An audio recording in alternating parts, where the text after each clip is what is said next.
यीशु मसीह के नाम में मेरे परिवार की ओर से, वीआईसीसी की ओर से आप सबको पवित्र चुम्बन से नमस्कार।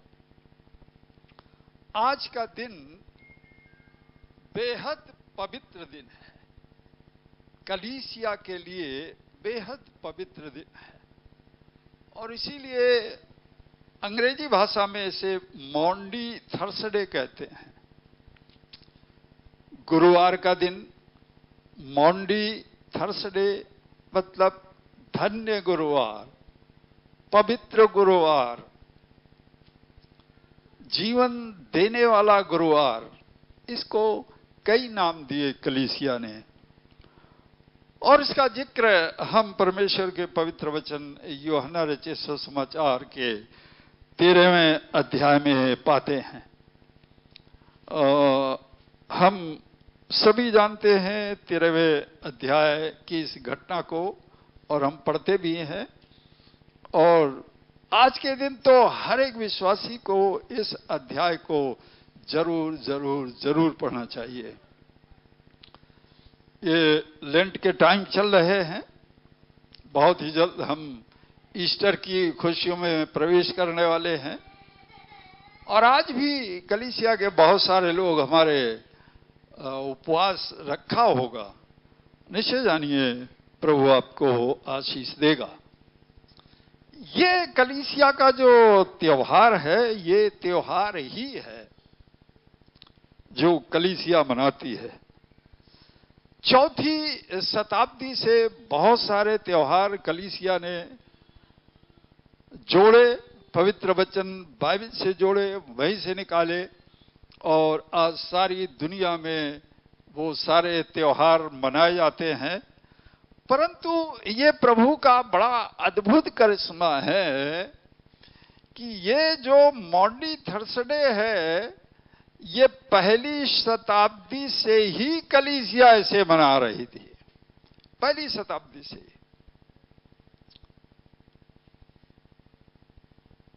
तो मॉन्डी थर्सडे अंग्रेजी भाषा में मॉन्डी शब्द आया, लेकिन यह शब्द लैटिन भाषा से निकला हुआ है, लातीनी भाषा से।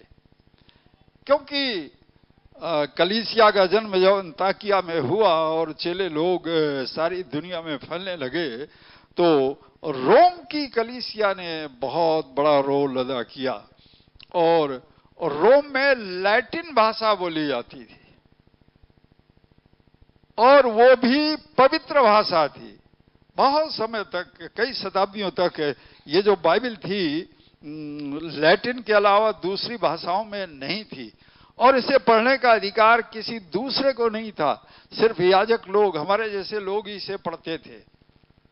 परंतु धीरे धीरे परमेश्वर ने काम किया, अपने सेवकों को तैयार किया और सेवकों ने इसको तमाम अन्य भाषाओं में अनुवाद किया और आज सारी दुनिया में लोगों को उनकी भाषा में ये बाइबल उपलब्ध है और जीवन परिवर्तित हो रहा है। तो ये जो मॉन्डी शब्द है, ये निकला मेंटाडम, लैटिन भाषा के मेंटाडम शब्द से ये निकला हुआ है और मेंटाडम का अर्थ होता है आदेश। कोई सजेशन नहीं, इट्स नॉट सजेशन, आदेश। प्रभु यीशु मसीह ने आदेश दिया, कमांडमेंट, ऑर्डर दिया कि तुम्हें यह करना ही है। देखिए, जो बहुत बड़ी कलीसियाएं होती हैं जहां 400-500 आदमी बैठा होता है, वहां सबके पैर नहीं धोए जाते हैं। वहां 12 लोगों की लिस्ट होती है पासवान के पास और उनका नाम लिया जाता है, एक एक करके 12 लोग आते हैं और पैर उनके धोए जाते हैं। लेकिन जो छोटी कलीसियाएं हैं, हमारी जैसी कलीसियाएं हैं, हम 50-60 लोगों के पैर आराम से धो सकते हैं। तो हम उस काम को करते हैं क्योंकि प्रभु यीशु मसीह का ये आदेश है। और प्रभु यीशु मसीह की आप देखते हैं ये क्रॉस है, देखिए मेरे गले में भी क्रॉस है, इसके गले में भी क्रॉस है। ये जो क्रॉस है हमारा, ये देखिए जो पुलपिट है इस पर क्रॉस है। अब कहने को तो ये लकड़ी का है या लोहे का है या अन्य चीजों का है, परंतु इस क्रॉस में पावर है, इसमें शक्ति है। मेरे जीवन में बहुत अनुभव किया, बहुत सारे लोग क्रॉस पहने रहते हैं, नौजवान लोगों को मैंने ज्यादा देखा। और उनसे जब हमने पूछा, कई बार मुझे ऐसा अनुभव हुआ, भाई ये आप क्यों पहने हुए हैं? साहब हमको अच्छा लग रहा है इसलिए हम पहने। बेचारों को कुछ नहीं पता कि ये क्रॉस क्यों पहने हूं मैं, बस अच्छा लग रहा है। हो सकता है खुदा बाप एक दिन उस आत्मा को बचा भी लेता होगा, क्योंकि जब क्रॉस से उसे प्यार है तो धीरे धीरे प्रभु उसके जीवन को भी बदलता होगा।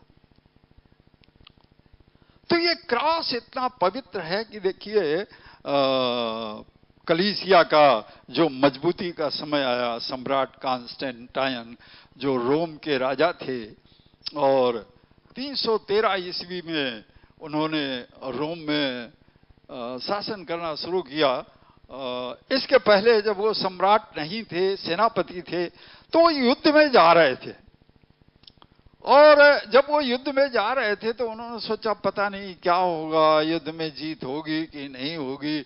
उस जमाने में रोम की जो सेना थी बहुत ताकतवर सेना मानी जाती थी, लेकिन फिर भी उन्हें डर था, पता नहीं क्या होगा, जीतेंगे कि नहीं जीतेंगे। और कॉन्स्टेंटाइन का एक ही उद्देश्य था कि एक दिन मुझे राज सिंहासन में बैठना है। तो उसके लिए जरूरी था कि बहुत सारी देशों को जीते, तब वो सिंहासन तक पहुंचे। तो यूं ही उधेड़-बुन में था।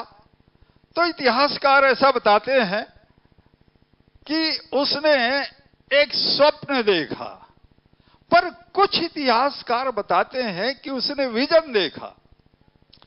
विजन का मतलब है मैं आपके सामने खड़ा हूं, मुझे कुछ दीवार में दिखने लग जाए या यहां कुछ मुझे दिखने लग जाए, इसको विजन कहते हैं। तो कुछ का कहना है कि उसने विजन देखा, परंतु कुछ का कहना यह है कि उसने स्वप्न देखा। क्या देखा? आकाश में क्रॉस का निशान देखा।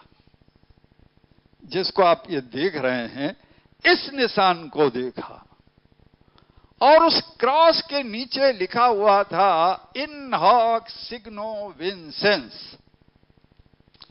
ये लैटिन भाषा है। इसका अर्थ यह हुआ कि इस निशान से तू युद्ध को जीत सकता है। बस क्या था, उसने फौरन ऑर्डर किया और उसकी सारी सेना के झंडों में वो क्रॉस लगा दिया गया। आप सोचिए जरा। और उस सेना को कोई फतेह नहीं कर सका। और एक समय आया कि वो वहां का राजा बन गया, सम्राट हो गया, और सारी दुनिया में तहलका मचा दिया उसने। इतना पावर है इस क्रॉस में।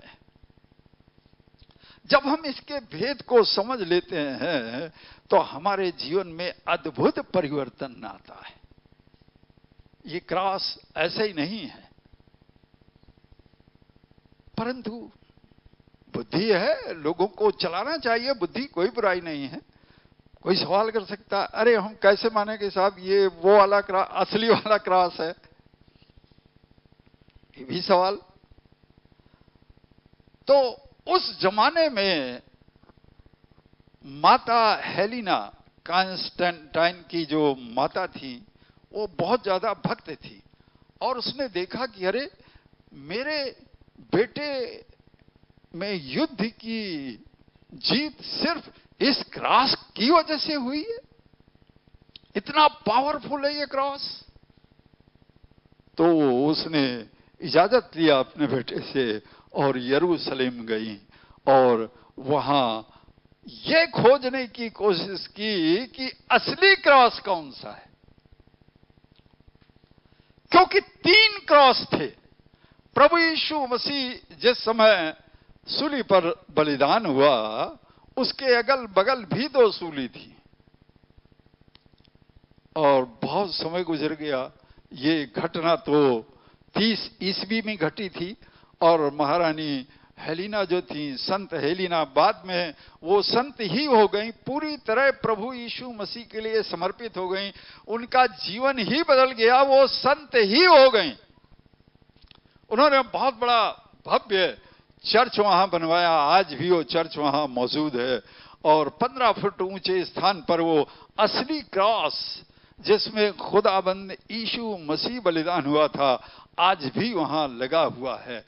हीरे जवाहरात सोना मणि माणिक से जड़ा हुआ वो आज भी लगा हुआ है। और जो लोग यरूशलेम की यात्रा करने जाते हैं, उस चर्च में वो पहुंचते हैं। तो सवाल आया कि आखिर ये असली वाला क्रॉस कौन है?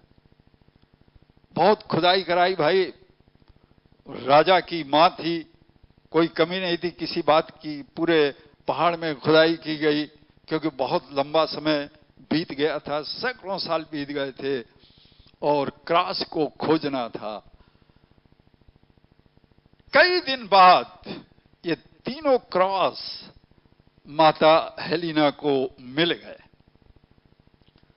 तो माता हेलिना के मन में खुद भी यह सवाल आया कि आखिर असली क्रॉस कौन सा है? यह तो 3 है, पर यीशु मसीह का क्रॉस कौन सा है, यह कैसे समझा जाए? तो यरूशलेम के जो बड़े बड़े याजक थे, बड़े बड़े जानकार थे, रब्बी लोग थे, उन सबको उन्होंने बुलाया, सबसे मुलाकात की, सबसे बातें की और उन्होंने कहा, मैं जानना चाहती हूं कि असली क्रॉस कौन सा है जिसमें खुदाबंद यीशु मसीह बलिदान हुआ था। अब आप देखिए, ये 326 ईस्वी में वहां गई है और खुदाबंद यीशु मसीह का बलिदान 30 ईस्वी में हो गया था। लंबा समय था। तो सारे धर्मशास्त्रियों ने आपस में विचार विमर्श किया और विचार विमर्श करने के बाद में संत हेलिना से कहा, इसकी एक ही परख है, ये तीनों क्रॉस रखे जाए जमीन पर और किसी मुर्दे को लाया जाए और ये मुर्दा जिस क्रॉस में जीवित हो जाएगा वही खुदाबंद यीशु मसीह का क्रॉस है। और यही किया गया। एक की मौत हो गई थी, उस मुर्दे को लाया गया और एक एक करके उस क्रॉस में रखा गया। 2 क्रॉस में कुछ नहीं हुआ। जैसे ही खुदाबंद यीशु मसीह के क्रॉस में वो रखा गया, वैसे वो जीवित हो गया। और महारानी हेलिना जो थी, माता हेलिना जो थी, संत हेलिना जो थी, घुटनों पर आ गई और अपना जीवन खुदाबंद यीशु मसीह को समर्पित कर दिया। और वहां फिर एक भव्य चर्च बनाया गया।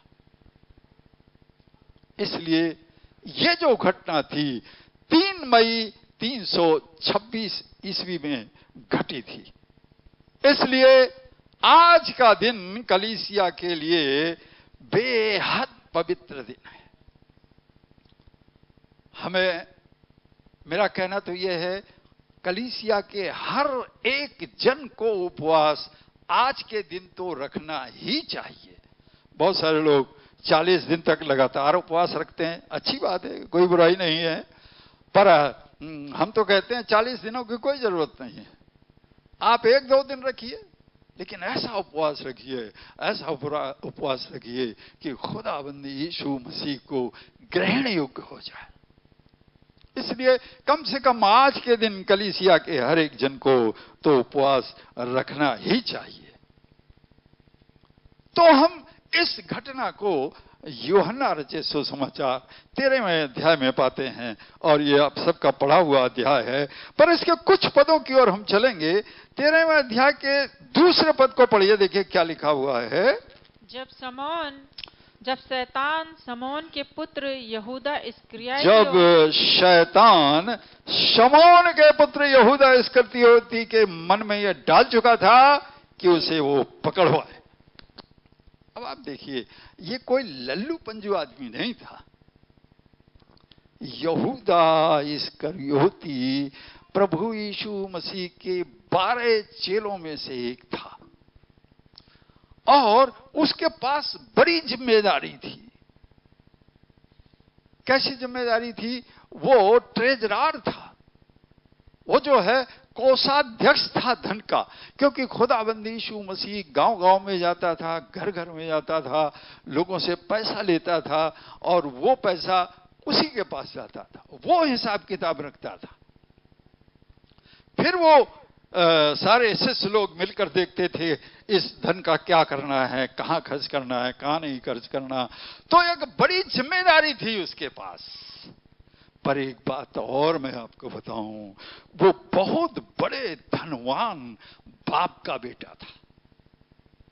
उसके पास धन की कोई कमी नहीं थी, बहुत बड़ा धनवान था। यरीहो के पास रहने का वाला ये यहूदा था, ये यहूदी नहीं था। एक और बात है, बाकी लोग तो यहूदी थे, ये यहूदी नहीं था। बहुत धनवान बाप का बेटा था। अब आप देखिए, जो खुद धन में पैदा हुआ हो, उदाहरण के तौर पर जैसे हमारे बच्चे लोग हैं, मेरे पोते लोग हैं, अब ये बचपन से पैदा होते ही कार में घूमते हैं। ये क्या किसी की साइकिल चुराने लगेंगे? साइकिल तो नहीं चुराएंगे किसी की, क्योंकि बचपन इनका दूसरे चीज में गुजर रहा है। ऐसे ही यहूदा इस्करियोती था। लेकिन यहां लिखा हुआ है शैतान यहूदा में समा गया। आज सा प्रभु यीशु मसीह आपसे कुछ कहना चाहता है, सावधान, कहीं ऐसा ना हो शैतान समा जाए। अनेक बार हम असावधान हो जाते हैं, सोचते हैं अरे हम तो बहुत बड़े भक्त हैं, हम तो बहुत उपवास रखते हैं, बहुत प्रार्थना करते हैं, बहुत बाइबल पढ़ते हैं, चर्च की सारी गतिविधियों में हिस्सा बटाते हैं, हमको कुछ नहीं हो सकता है। यहां खुदाबंद यीशु मसीह का जो खुद का चेला था, जो उसके साथ में रहता था, खाता पीता था, उसमें शैतान समा गया। दूसरी बात, किसमें समा गया? जो धनवान था उसमें समा गया। मात्र कितने सिक्कों में? चांदी के 30 सिक्के। पाजी साहब, चांदी के कितने सिक्कों में? चंद सिक्कों के लिए ये धनवान बिगड़ गया। इसके पास कोई कमी नहीं। इसका बाप बहुत बड़ा व्यापारी था और यरीहो नगर समुद्र के किनारे था। वो जो नदी है, क्या नाम नदी का? यरदन। यरदन नदी किसी समंदर से कम नहीं है। वहां है ये इस्करियोत गांव, वहां का रहने वाला था। बहुत बड़ा व्यापार था, परंतु शैतान घुस गया। कैसे घुस गया? ये लापरवाह हो गया। अरे मेरे पास जितना रुपया आता है इससे ज्यादा तो मेरे बाप के पास में है। लेकिन जब आप बहुत पढ़ेंगे ध्यान से सुसमाचारों को, तो आप पाएंगे ये पैसे की चोरी कर लेता था। अब आप देखिए, इसको पैसे की चोरी करने की जरूरत है क्या? कोई कमी नहीं है। बाप के पास अंधाधुंध पैसा है, तुम्हें चोरी करने की क्या जरूरत है? लेकिन चोरी कर रहा है। क्यों? लिखा हुआ है शैतान यहूदा इस्करियोती में समा गया। सावधान। खुदाबंद आज इस शाम आप में से हर एक से कहना चाहता है, सावधान हो जाओ, लापरवाह नहीं। अगर आप लापरवाह हुए तो शैतान कुछ भी कर सकता है। प्रभु यीशु मसीह को पकड़वाने के लिए, क्योंकि महायाजकों ने कहा तुम्हें नोट देंगे भाई, नोट ले जाओ हमसे।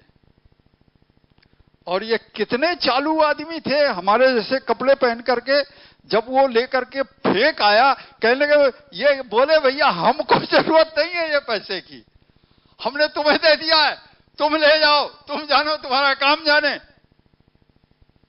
और उन याजकों ने उस पैसे में हाथ नहीं लगाया। उन्हें पता था कि हमने गलत काम किया है। मैं तो कहता हूं उन्हें पता था कि ये परमेश्वर का बेटा है, तभी वो कांपते थे उससे, खुदावंद यीशु मसीह से। लेकिन उनका धंधा बंद हो रहा था, इसलिए जलते थे और इस चक्कर में रहते थे, किसी प्रकार प्रभु यीशु मसीह इस दुनिया से विदा हो जाए।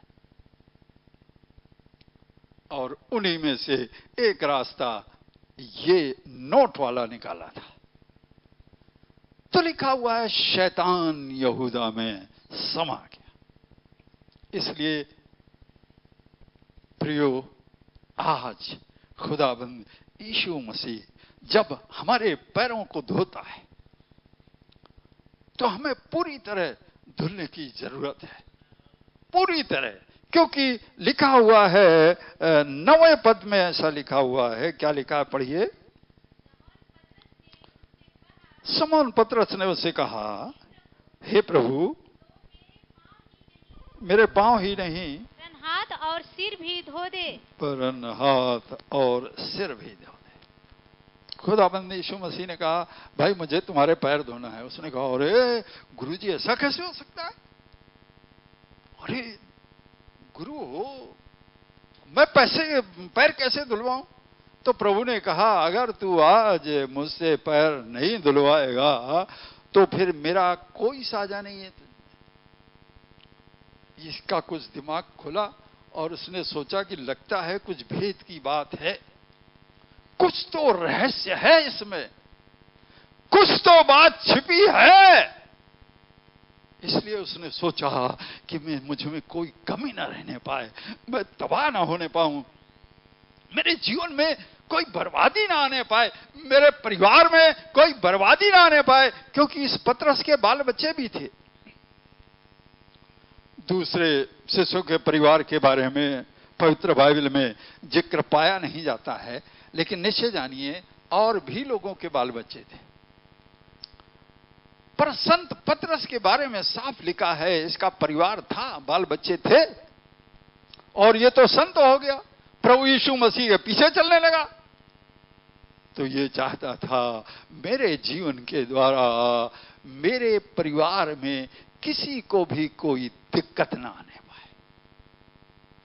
उदाहरण के तौर पर, अगर मैं अपने जीवन के द्वारा ऐसा कुछ करने लगूं जो खुदाबंद यीशु मसीह को सूली पर चढ़ाने लगूं, तो मैं तो पाऊंगा प्रसाद, मुझे तो मिलेगी मिठाई अच्छी, डंडा लेकर यीशु मसीह हिसाब किताब तो करेगा ही, लेकिन मेरे पापों के कारण मेरे परिवार में भी तबाही आएगी, मेरे बच्चों का भी बर्बादी आएगी।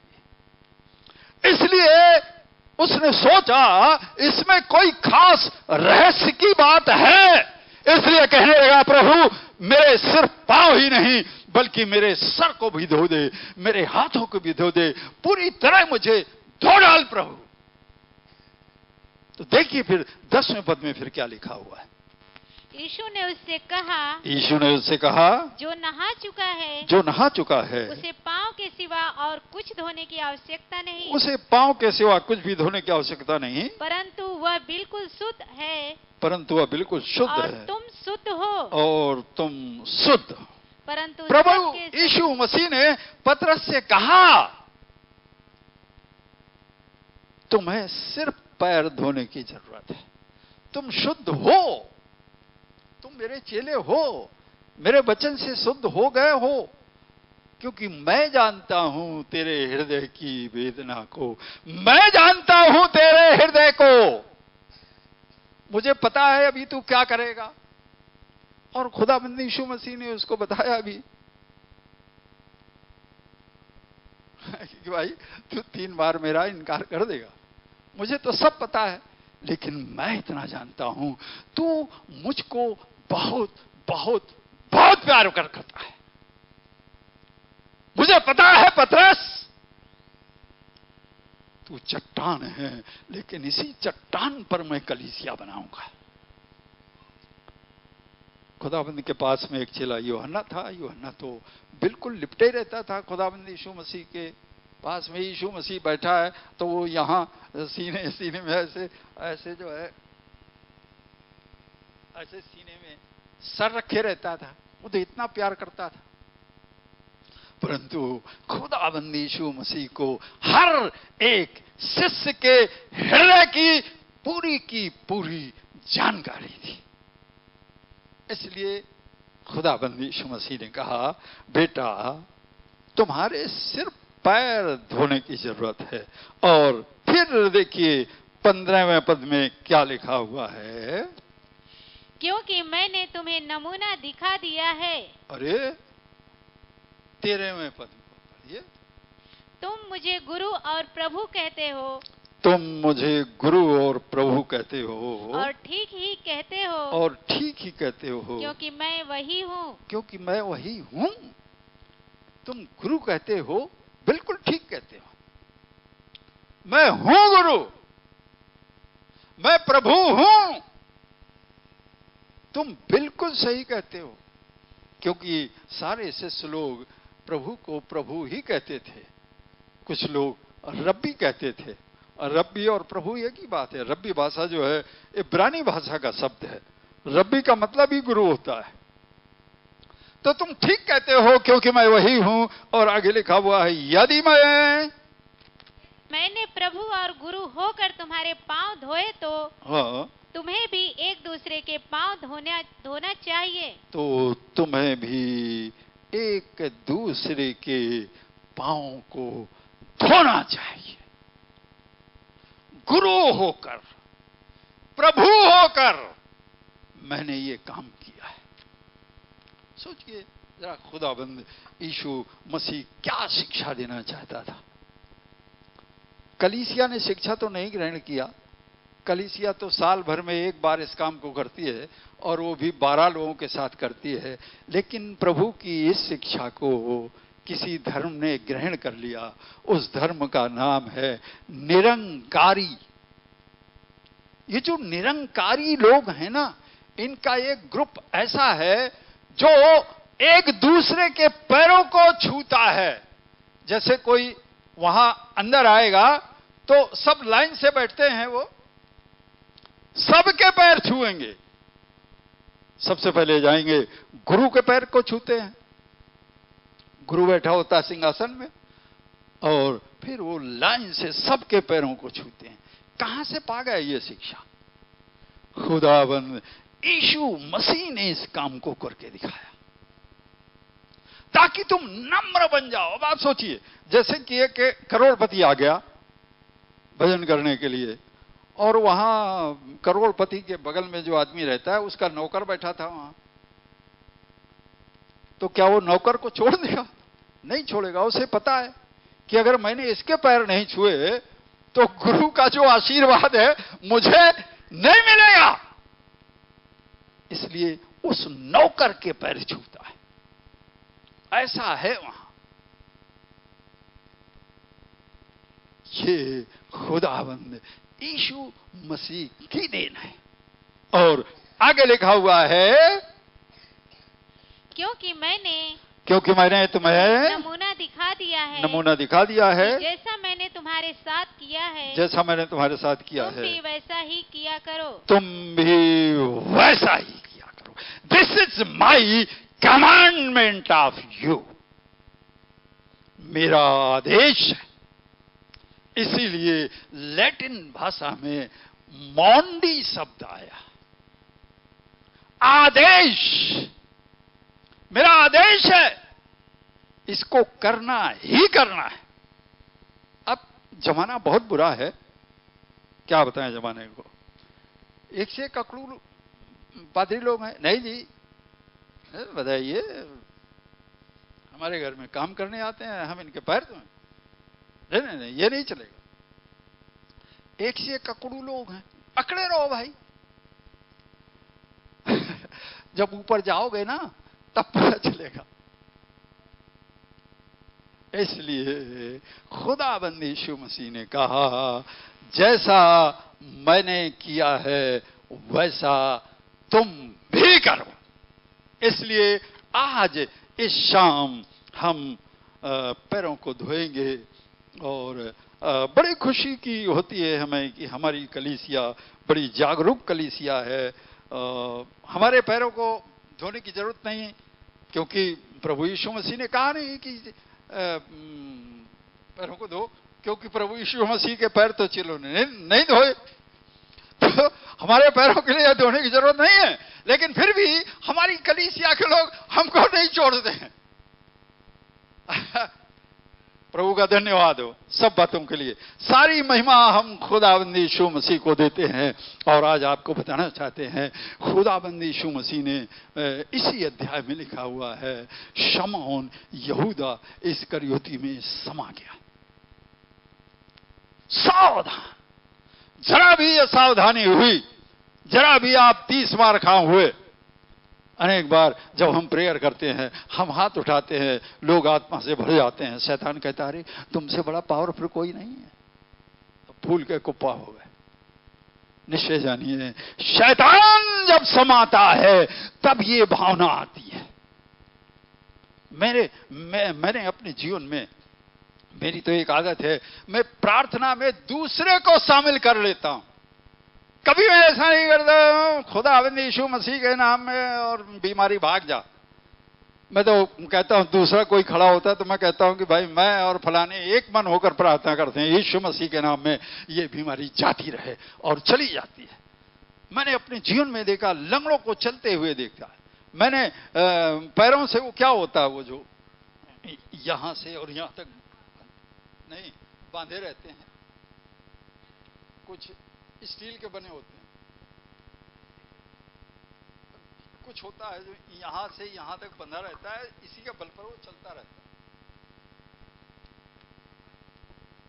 जो भी हो नाम समझ लीजिए, वो पैर में बना होता है और उस पैर में वो फिर उसमें अपना पकड़ लेते हैं और चलते रहते हैं। हमने उतरवा के फेंकवा दिया, हमने कहा इसको फेंको, परंतु कभी अपने ऊपर हमने हावी नहीं होने दिया कि ये काम टॉमस मैसी कर रहा है। कानपुर में हमारी एक कलीसिया थी और बहुत अच्छी क्वायर थी हमारी। हम कहते थे, बस भाई मैं प्रेयर कर रहा हूं, आप लोग सिर्फ गीत गाइए। और वो गीत गाते थे, पवित्र आत्मा का सामर्थ्य उतरता था, अद्भुत काम होते थे, बड़े बड़े काम हुए हमारे हाथों से। लेकिन कभी भी शैतान को नहीं समाने दिया। हमने कहा, शैतान you are nothing, you are failed on the cross, you are failure, तू मेरे पास नहीं आ सकता है। लेकिन यह तभी संभव है जब आप दूसरे को भी कुछ समझें। अनेक बार ऐसा होता है, 4-5 पादरी खड़े हैं, वो एक ही पादरी सब जुटा रहता है अपने काम में, किसी को घास नहीं डालते हैं। ठीक है भैया, न डालोगा, खुदा बाप भी घास नहीं डालेगा। इसलिए सावधान, शैतान से सावधान। खुदाबंद यीशु मसीह के वचन में लिखा है, शैतान चेले में समा गया जो उसके साथ रहता था। इसलिए अगर अपनी जिंदगी को सीधे स्वर्ग के लिए तैयार करना है तो शैतान से बचकर रहना है। और शैतान के बहुत दुर्गुण होते हैं, दर्जनों, उनमें से कोई भी दुर्गुण आ सकता है। इसलिए अगर आप सावधान न होंगे तो निश्चय ही आप हार जाएंगे। प्रभु इन वचनों के द्वारा आशीष से। जय मसीह।